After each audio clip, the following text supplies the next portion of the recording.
Zoe the Robot fans. Came down here to work on Zoe, maybe shoot a little video today.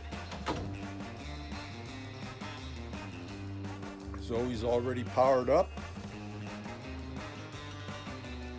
She's set to try and find stuff moving around in the room and possibly tracking it.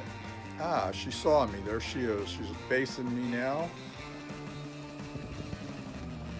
I thought what I'd show you today is a couple of Zoe's test programs I put together for testing different things that I've added to Zoe over the years, sensor readers and things like that.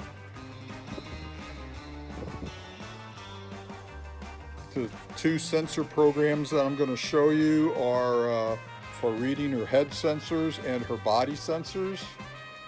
And they're very simple programs. They just read the COM port from the USB cable that goes to whichever interface board I'm using. The head sensors go through a Fidgets I/O board, and the body sensors go through an Arduino that's polling the ultrasonic sensors.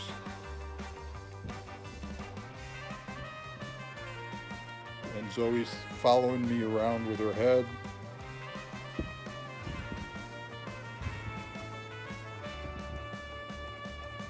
Zoe's got her back cover on and her control panel section cover on, which looks very black. And the top of her head is on.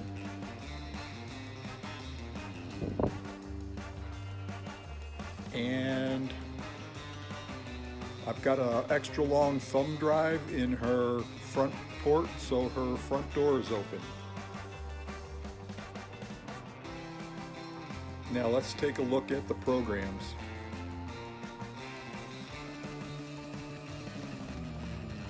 What you're looking at here is two separate programs that I wrote that run independently of Zoe's main chatbot, and they're both talking to I/O boards on board Zoe. The top one is labeled body sensors and the bottom one is labeled head sensors, and they work sort of similar. The body sensors are reading an Arduino board that is programmed to scan the ultrasonic sensors, and they send out a trigger pulse, and the sensor sends out a pulse of sound, ultrasonic sound, and when that sound is echoed and reflected back into the sensor, the Arduino program calculates a time, sort of a time of flight, and it provides a value on there. Now, there's some of those numbers on there have a yellow background, some have an orange background, some of them have a green background, and some of them have a red background. There's also in the upper right hand corner, there's a little heart that's going from green to red, and it's blinking like a heartbeat. And that is a control that I built that if I click on that, I can adjust how fast the sensors are pulled. Every second, every 2 seconds, every half second, whatever I want. Now the faster they run, the more of a load it puts on the PC, but the slower they run, the less responsive the sensors are. So the top one is body sensors. I'm going to put something right in front of the forward sensor, and you see at first it turned to orange. Okay, it's yellow now. Now it's red. Now I move back a little bit, now it's orange. So this is a way to test that the sensors are working on the body. I'm going to go over to the right, left sensor, and you see the left sensor's red now. I move back a little bit and it's orange, and I take my piece of cardboard away and it's back to green. Now the right hand sensors, the one at the angle, you can see that one just turned red, right 45 turned red. So that means that the body sensors are probably working. Now the numbers jump around, and I'm not really sure why they do that yet, but I've got them running through an averaging routine to kind of slow down that bouncing around, but they're still kind of bouncing around. The bottom application on there says head sensors, and that shows 5 of them that are green and 3 of them that are white. And if I put something in front of the head, forward, there's the forward sensor just turned yellow.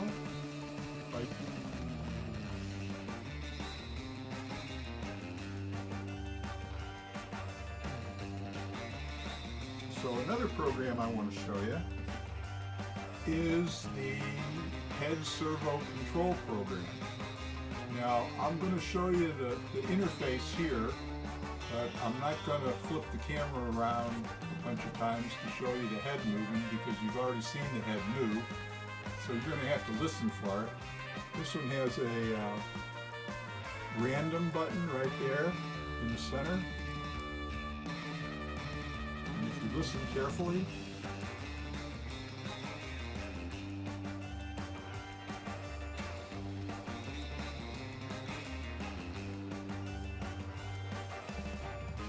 watch down here, it'll tell you what commands the test program is sending to the servo control, and the head is moving. I hope you can hear that.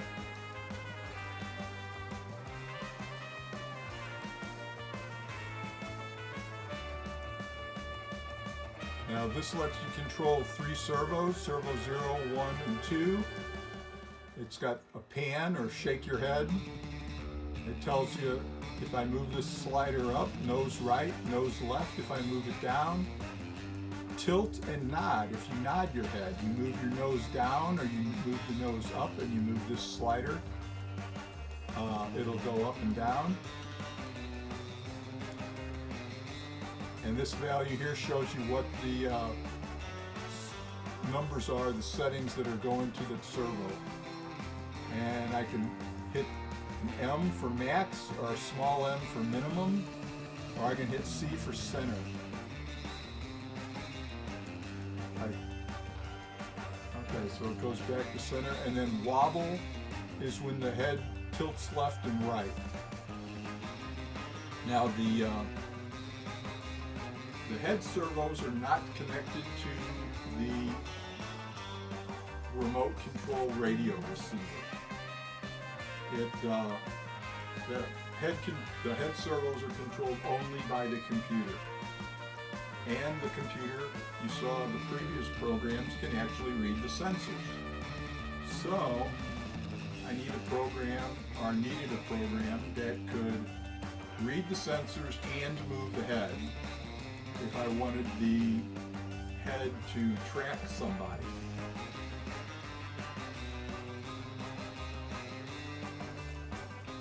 This program is called the Head Tracker, and it's got a number of features built into it that I was using to experiment with both the servos and the head sensors at the same time. And it also has a square up here in the upper left-hand corner. That's for getting an image from the video camera. I usually don't use that because it slows the computer down way too much. But this section here in the center top has servo control, tilt, pan, and wobble. And it's got other little sections of it here that may or may not be used because it was, like I said, this was all experimental. But this section over here, sensor bar graph, and sensors min and max, and advanced tracking, and ping face sensors. This reads the infrared sensors, and I used to have an ultrasonic sensor in the head, but it no longer does. But again, I can control the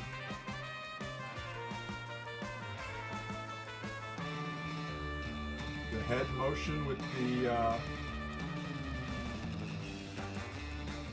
controls here. You can hear them moving.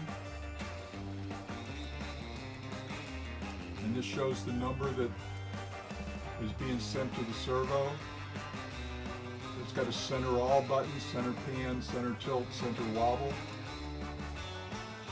This thing's also got a heartbeat, but it's a little different. It's got a 3,000 millisecond time base that it reads the sensors every 3 seconds. And if I click start, it starts reading those sensors, and it makes a bar graph. It shows you which sensor's reading the highest value, which is this yellow one, and it's the right 90-degree sensor. And the rest of these are all low. And again, these are the sensors in the head. So here's the forward head sensor. The blue bar in the middle goes up. The left 45 sensor, the L45 bar graph goes up. The right 45 sensor, that one goes up.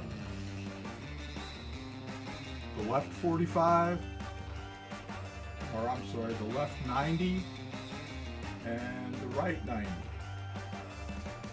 Okay, that's just like putting a piece of cardboard in front of the sensors. It's got a button here called Seek.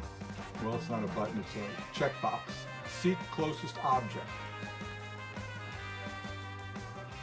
One of the other items this has in it is it has the ability to scan the head left and right. And it's called a pan scan, and I also have one called tilt scan. That will move the head throughout its whole range of motion and read the sensor at each. This just reads the forward sensor. It reads it at each so many degrees, and I don't remember what it is exactly.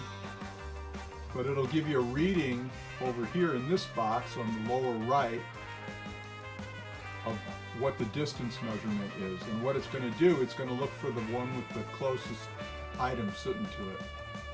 So I'm going to click pan scan, and the head's going to move.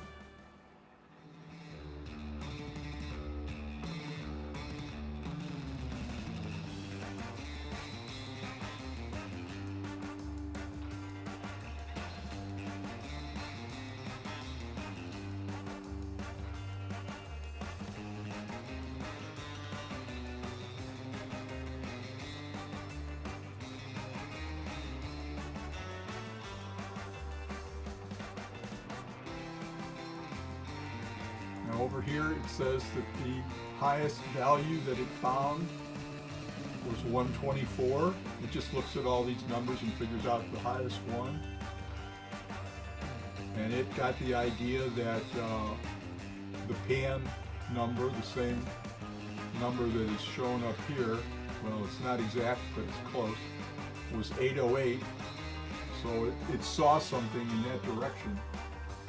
I'm not sure what it saw. The head is pointing at the computer monitor right now. But once it finds out where the closest object is, according to this, it moves the pan value, and so now it's pointing right at that spot. Now I can pan it again, and nothing in the room is moved, so all the numbers should still be the same. Are pretty close.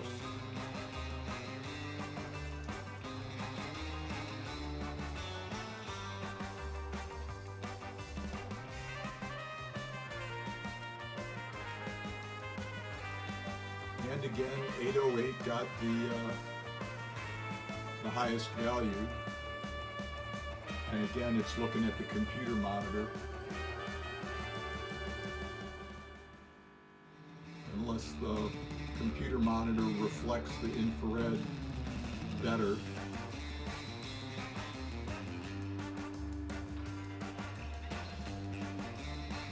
Okay, so here are the results of the pan scan, and there's 808 and 120, and that was the highest value that it detected. And when it did that, it set the head to point, hard to tell where the face is, right there, at the computer monitor. And this is the bar graph for the 5 sensors in the head. And again, if I put something in front of one of those sensors,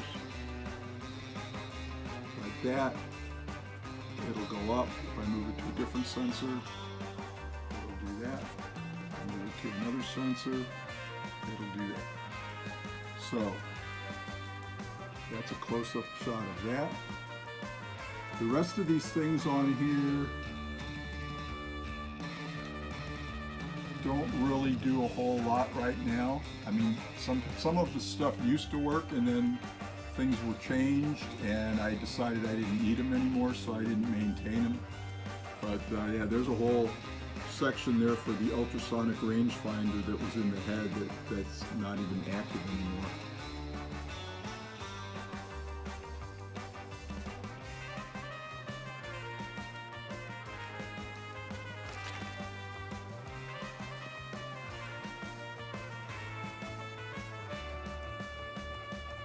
Another feature is called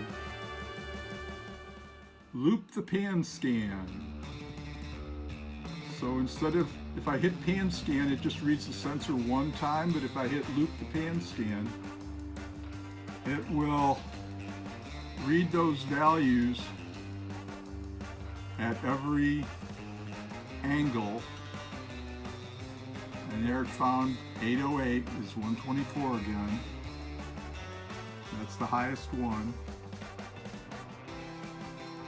I believe it'll move the head to 108 or 808. Moves it to 738, but it's close. And now since it's looping, it's running it again. Oh, that time, because the head was turned, I guess. Well, maybe not. It didn't get a high reading on 808. Which is the highest? 2264 and 2368 are the highest. So it's set the pan. Whoop, it's already moved.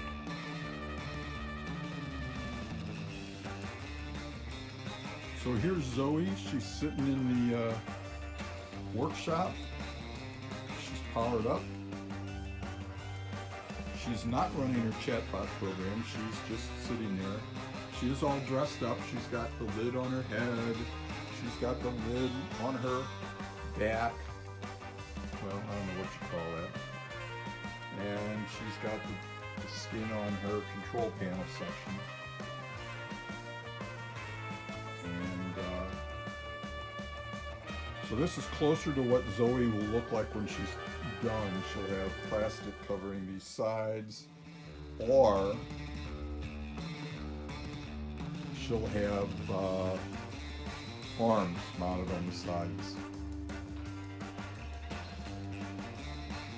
So if I tell Zoe to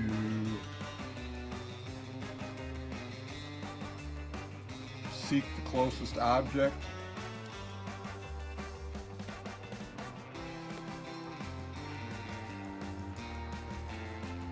and as I move around Zoe,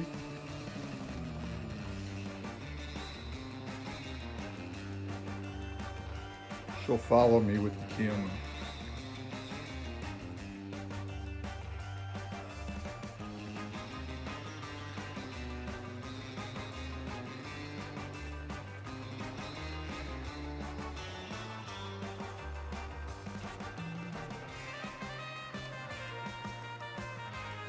So the whole idea behind this was to get Zoe to look more alive, to get her to do stuff that makes it look like she's alive, doing stuff, conscious.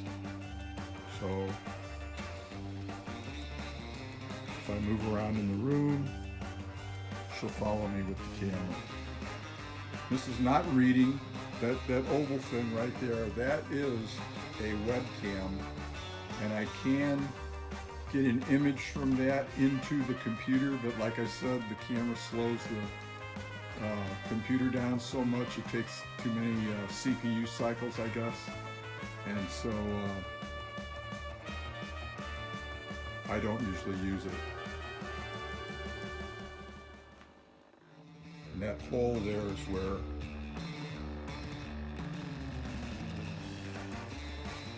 the ultrasonic sensor used to be.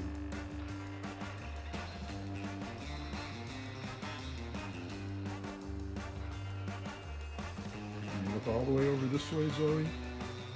That's as far as she goes. She can only turn her head 90 degrees. But like I said, if I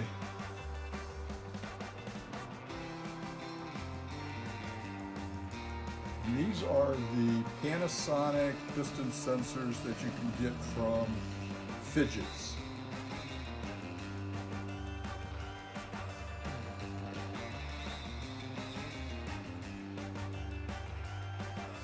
As I move around,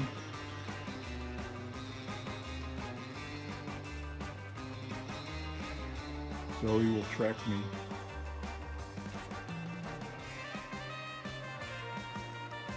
Scare her.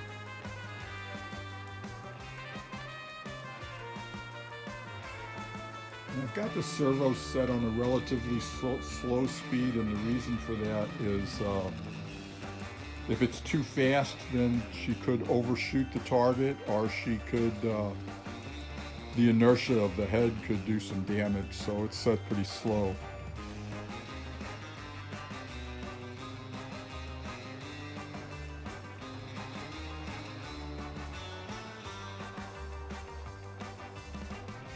Zoe is not plugged into any power source, so she's running on her batteries, so I gotta keep an eye on that.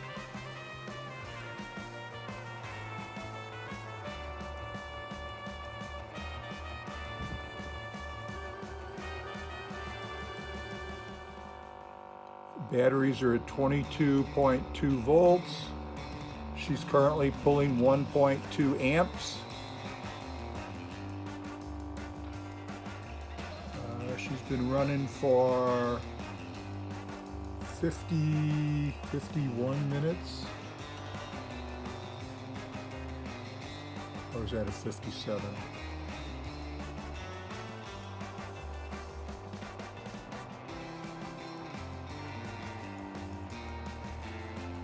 She's pulling 27 watts. Oh, and the inside of that meter is 32 degrees Celsius, centigrade.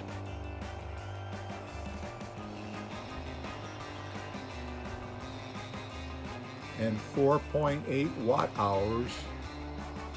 You guess what that says. 1.11 amps. Okay, this is a little program I wrote that reads a voltage off of the DC-DC converter. It's reading the input voltage, so it's basically my batteries. It tells me how long it's been running in minutes. Every minute it makes a little tick mark on the graph. Tells me what the battery voltage is. Reminds me to charge the batteries when they get to 19 volts. And that red line across there is 19 volts. And all that data is saved in a SQL table so that if I powered it on again tomorrow, that would still be there unless I clear it. If I want to look at the data instead of the graph, there's my data values, the time and what the voltage was. And what's that say? minutes elapsed. So if it's in graph mode and I put the cursor on the graph, you can see that it'll tell you exactly what voltage is being shown wherever the mouse is. So right there, the mouse pointer is close to 22.3 and the voltage is 22.27.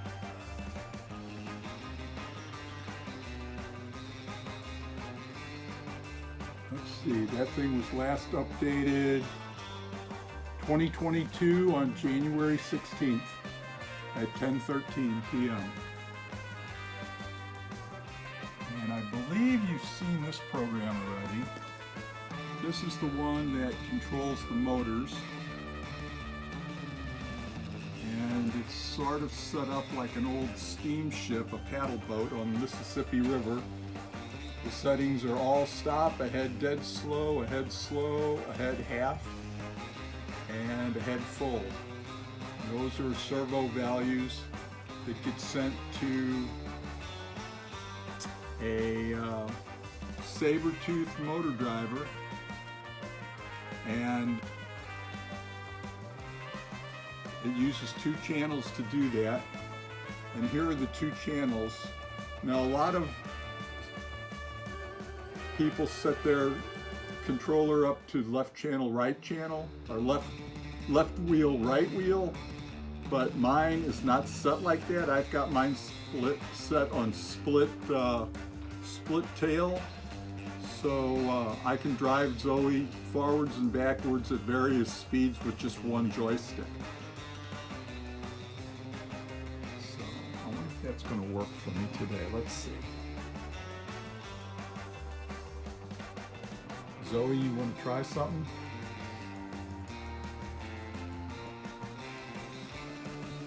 I'm going to pull up the e-stop switch, which powers up the saber-tooth. And I was lucky, nothing started turning, so that's a good sign. But on the app, if I set it to head dead slow, right there,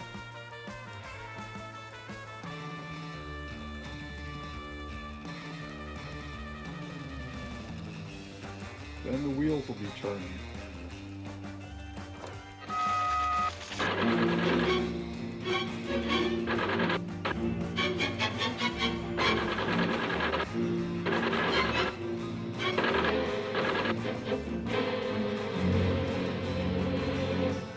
Oh my God.